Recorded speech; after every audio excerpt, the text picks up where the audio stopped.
dia ny fandarana meteo indray no rahanao amin'ny tiarateraka ny sary famantarana izay hitanao teo. Anomboka hitsahatra kely ny orana amin'ny rapitsarito izany atao anatin'ny 3 andro avy. Afa-tsy ny aty amin'iny tendrony avaratry Madagasikara iny hatrany mbola hisitraka orana tandrifin-drahona mety rakotrika.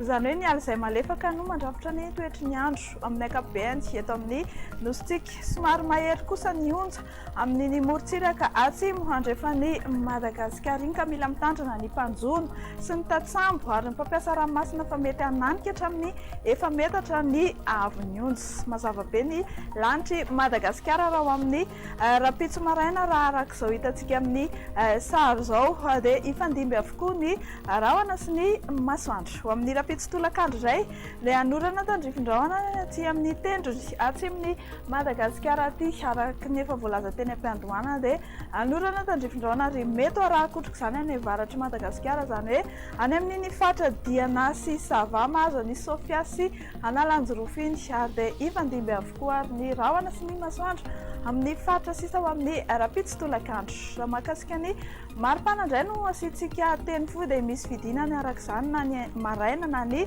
hariva indrindra ny amin'ny tapany atsimo sy ny aty amin'ny afovoantany. Hojerentsika voalohany izao ny maripana ho amin'ny rapitso maraina 1.10 hatramin'ny 4.10 degré celsius. Ny aty amin'ny fatry ny afovoantany any avaratry Madagasikara any mandinda ny 1.20 hatramin'ny 5.20 degré celsius. Ny any amin'ny fatra atsimo kosa dia eo amin'ny 7.10 degré celsius eo amin'ny rapitso tolakandro izay dia 2.30 degré no maripana voatombatombana ho ambony indrindra.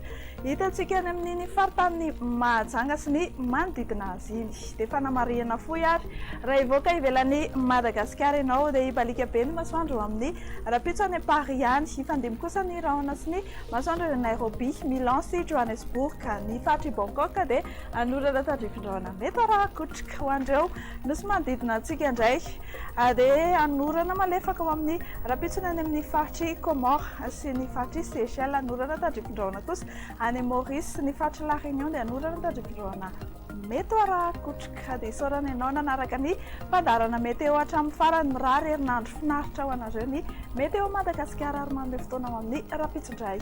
Velona tompoko.